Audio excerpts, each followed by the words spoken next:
मैं Arjun Barnwal BBDSS material Ghazipur से आप सभी बच्चों को गुड मॉर्निंग। आज मैं हाई स्कूल व उसके समकक्ष बच्चों के लिए गति से संबंधित फिजिक्स में गति से संबंधित टॉपिक लेकर आ रहा हूँ। इसे आप ध्यान से समझें। इसमें जो भी कमियाँ हों उसे कमेंट करें तथा इसे लाइक और सब्सक्राइब करना तथा शेयर करना न भूलें। तो हम लोग का टॉपिक है गति मोशन। अब चूंकि राशियां हमारी यानी जिनके द्वारा हम दूरी, परिमाण, दिशा ज्ञात करते हैं, तो राशियां दो प्रकार की होती हैं, अदिश राशियां तथा सदिश राशियां। तो पहला हो गया हमारा अदिश राशियां। अदिश राशियां स्केलर क्वांटिटीज।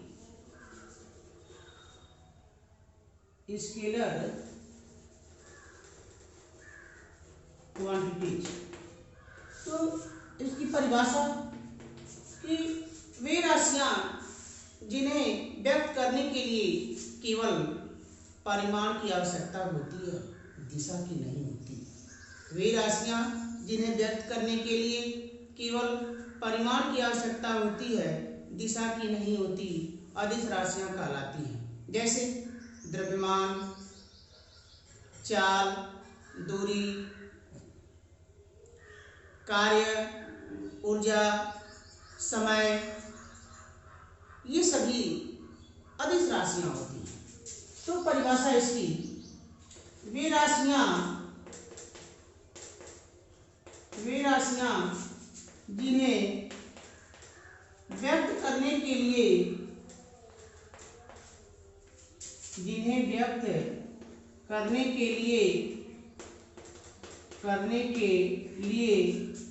केवल परिमाण की आवश्यकता होती है,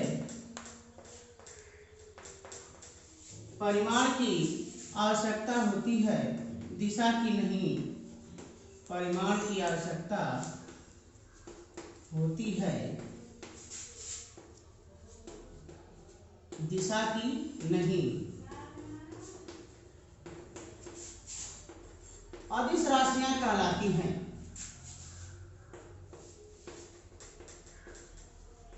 अदिश राशियां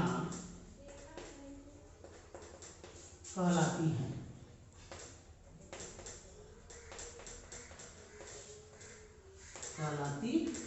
जैसे फॉर एग्जाम्पल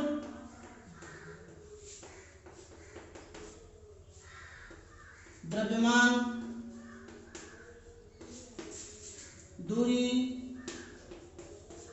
चाल, समय, कार्य, ऊर्जा इत्यादि।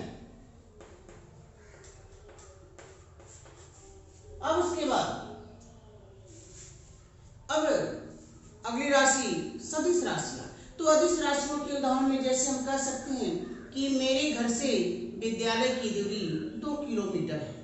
तो इस शब्द से, इस वाक्य से हमें जो है अपने घर से विद्यालय की दूरी का ज्ञान होता है कि 2 किलोमीटर है, परंतु यह स्पष्ट नहीं हो पाता कि हमारा घर विद्यालय से किस दिशा में है, उत्तर दिशा में, दक्षिण दिशा में, पूर्व दिशा में अथवा पश्चिम दिशा में। तो इससे दिशा का ज्ञान नहीं हो पाता। इस प्रकार दूरी एक प्रकार की अदिश राशि है। अब उसके बाद सदिश राशियां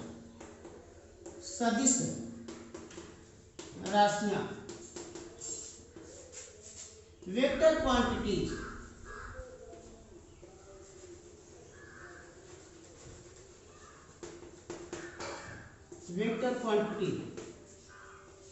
वे राशियां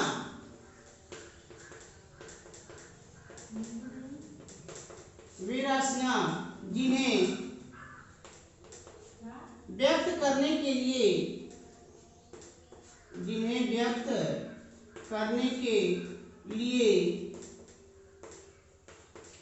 परिमाण और दिशा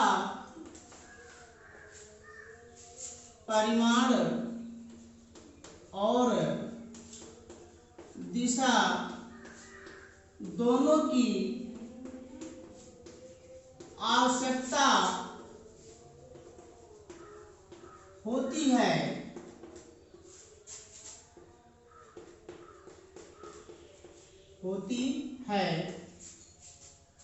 सदिश राशियां कहलाती हैं। सदिश राशियां कहलाती हैं।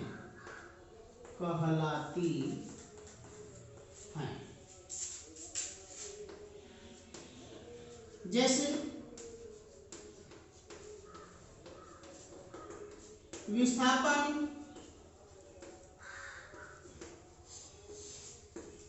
त्वरण, बल, संवेग, आवेग, बलाघूर्ण,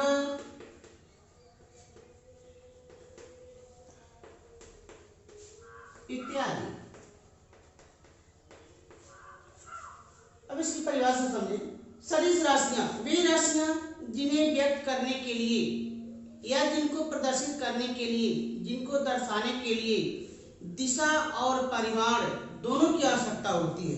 अर्थात वे राशियां जिन्हें व्यक्त करने के लिए परिमाण और दिशा दोनों की आवश्यकता होती है, सदिश राशियां कहलाती हैं। जैसे विस्थापन, त्वरण, बल, संवेग इत्यादि। अब जैसे हम कह सकते हैं कि मेरे घर से विद्यालय की दूरी 2 किलोमीटर उत्तर दिशा में, तो इससे स्पष्ट होता है कि दूरी 2 किलोमीटर है और दिशा उत्तर की ओर है। अर्थात इस से परिमाण और दिशा दोनों का आभास होता है। इस प्रकार यह सदिश राशि है। अब उसके बाद दूरी। तो दूरी को हम कहते हैं डिस्टेंस। डिस्टेंस मीन्स दूरी। तो दूरी की परिभाषा, किसी गतिमान वस्तु द्वारा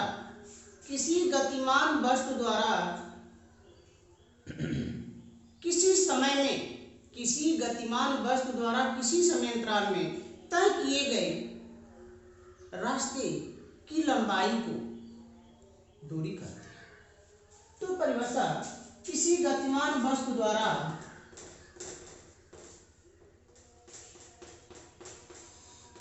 किसी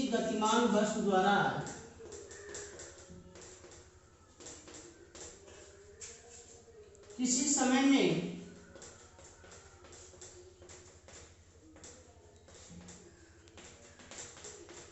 तय किए गए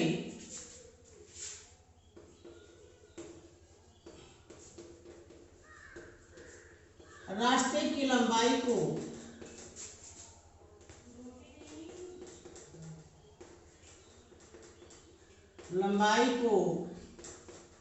दूरी कहते हैं।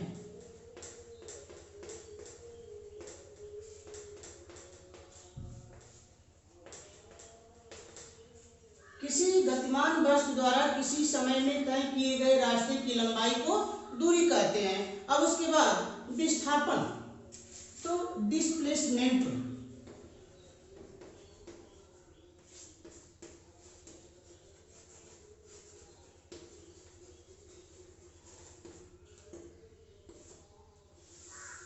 विस्थापन की परिभाषा, तो कोई गतिमान वस्तु भिन्न समय में जो दूरियां तय करती है, तो उस वस्तु द्वारा प्रारंभिक स्थिति और अंतिम स्थिति, उसकी तो स्थितियां कि वह वस्तु कहां से चली और कहां जाकर रुकी।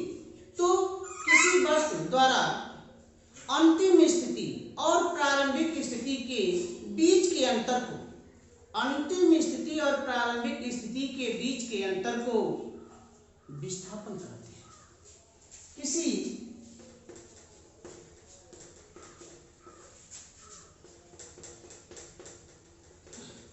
गतिमान वस्तु के अंतिम और प्रारंभिक स्थितियों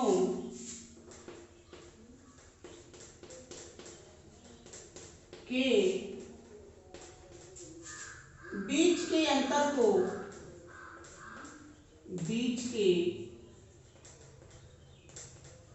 अंतर को विस्थापन कहते हैं।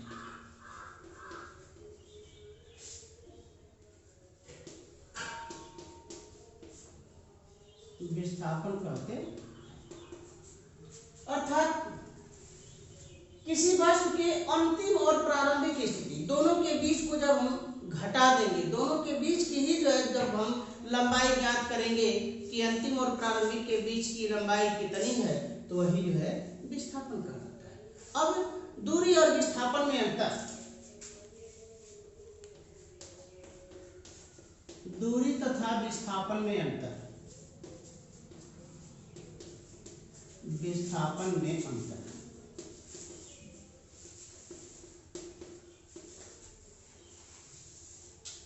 डिफरेंस बिटवीन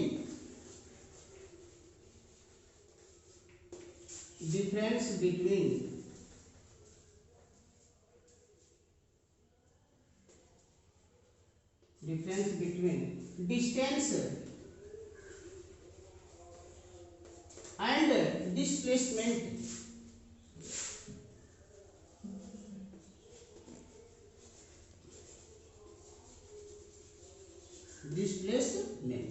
यानी दूरी और विस्थापन में अंतर।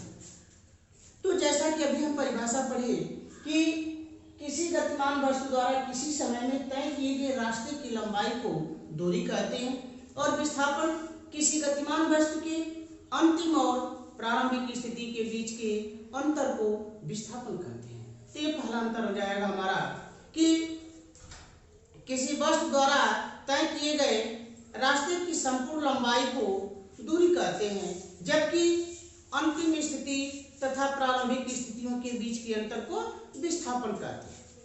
दूसरा अंतर, दूरी सदैव अदिश राशि होती है जबकि विस्थापन सदैव सदिश राशि होती है। दूरी सदैव अदिश राशि होती है जबकि विस्थापन सदैव सदिश राशि होती है। तीसरा अंतर, दूरी का मान किसी भी गतिमान वस्तु द्वारा तय किए गए रास्ते की लंबाई कभी शून्य नहीं हो सकती, अर्थात दूरी का मान कभी शून्य नहीं हो सकता, परंतु विस्थापन शून्य हो सकता है। दूरी का मान कभी शून्य नहीं हो सकता, परंतु विस्थापन शून्य हो सकता है। तो क्या हो जाएगा, दूरी एक अदिश राशि है जबकि विस्थापन एक सदिश राशि, जबकि विस्थापन एक सदिश राशि।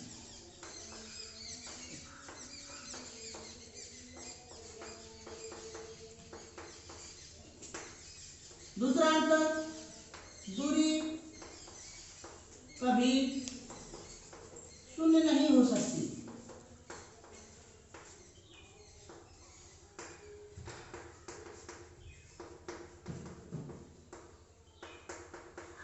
जबकि विस्थापन का मान शून्य हो सकता है।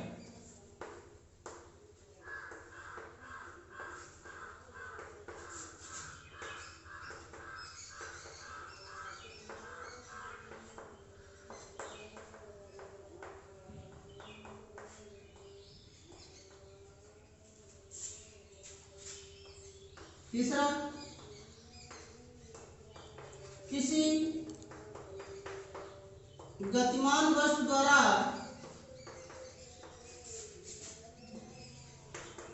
तय किए गए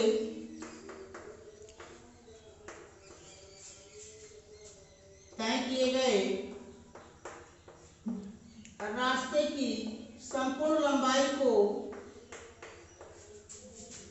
दूरी कहते हैं।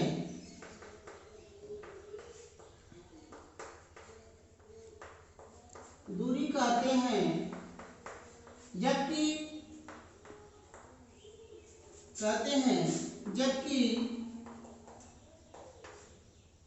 वस्तु की अंतिम स्थितियों वस्तु की अंतिम स्थिति और प्रारंभिक स्थिति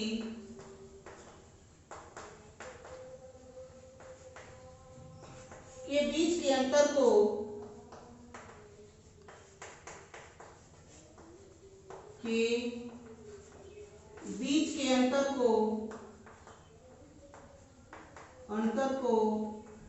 विस्थापन कहते हैं।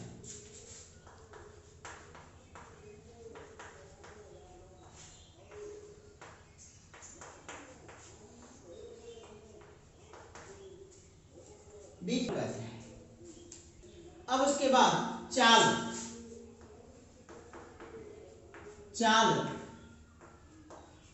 स्पीड। तो चाल किसे कहते हैं? तो किसी गतिमान वस्तु द्वारा एकांक समयांतराल में तय की गई दूरी को उस वस्तु की चाल कहते हैं। किसी गतिमान वस्तु द्वारा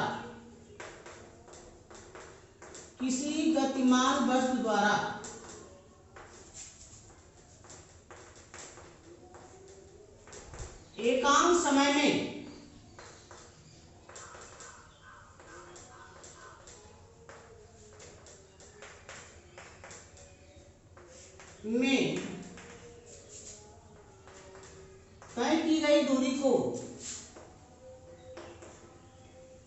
तय की गई दूरी को उस वस्तु की चाल कहते हैं।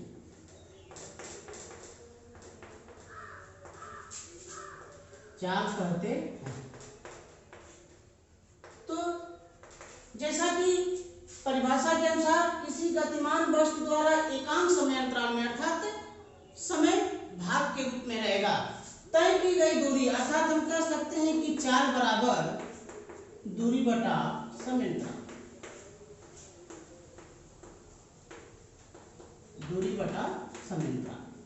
तो यह चूंकि दूरी अदिश राशि और समय अदिश राशि, तो चाल भी एक अदिश राशि होगी।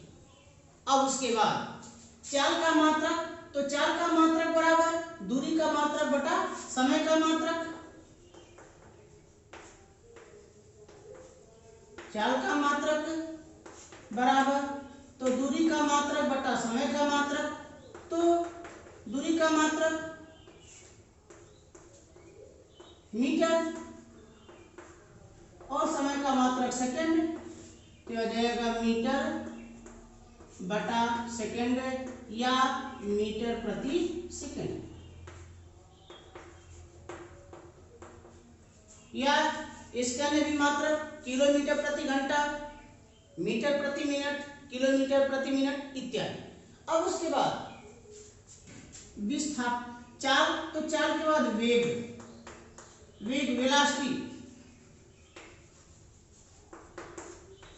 तो किसी गतिमान वस्तु द्वारा एकांक समयांतराल में हुए विस्थापन को, किसी गतिमान वस्तु द्वारा एकांक समय में हुए विस्थापन को उस वस्तु का वेग कहते हैं।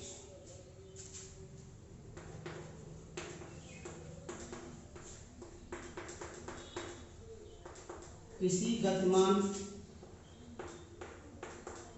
वस्तु द्वारा एकांक समयांतराल में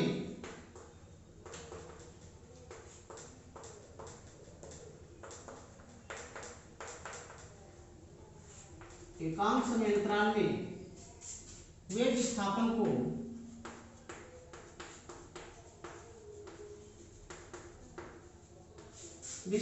को उस वस्तु का वेग कहते हैं।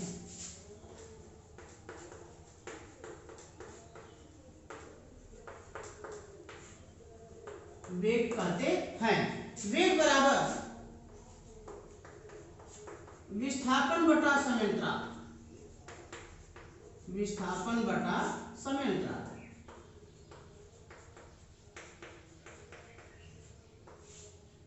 अब यह वेग एक सदिश राशि है, वेग एक सदिश राशि है।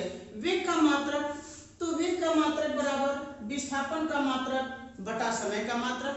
चूंकि विस्थापन भी एक प्रकार की दूरी ही है, तो विस्थापन का मात्रक मीटर और बटा समय का मात्रक सेकेंड, तो यह मान हो जाएगा मीटर प्रति सेकेंड। अतः हम कह सकते हैं कि वेग का मात्रक मीटर प्रति सेकेंड होता है तथा यह एक सदिश राशि होती है। अब उसके बाद समान गति तथा असमान गति। तो समान गति,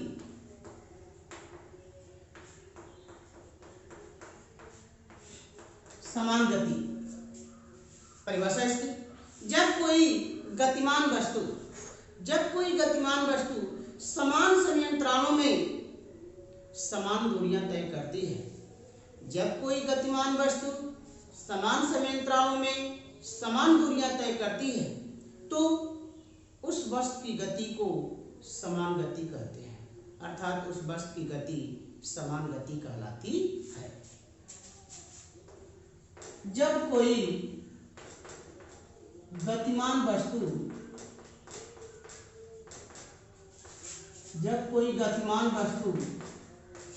समान समयांतरालों में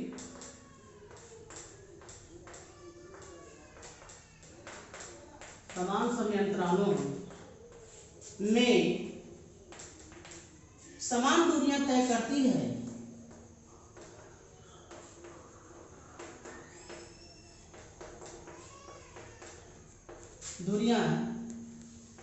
करती है, तो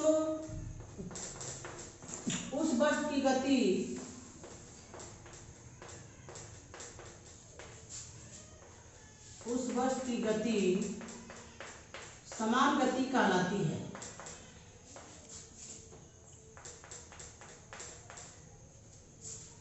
समान गति कहलाती है।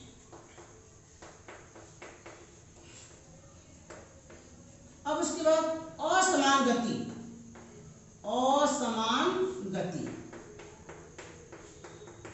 तो असमान गति की परिभाषा, जब कोई गतिमान वस्तु समान समयांतरालों में भिन्न भिन्न दूरियां तय करती है। जब कोई गतिमान वस्तु समान समयांतरालों में भिन्न भिन्न दूरियां तय करती है, तो उस वस्तु की गति असमान गति कहलाती है। जब कोई गतिमान वस्तु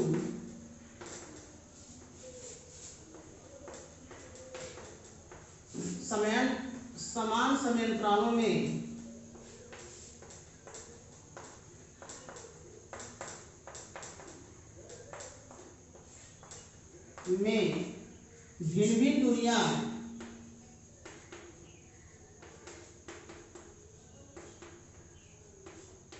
भिन्न भिन्न दूरियां तय करती है, तो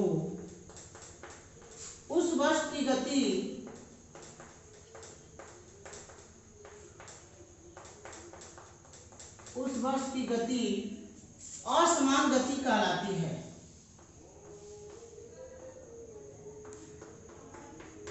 असमान गति कहलाती है।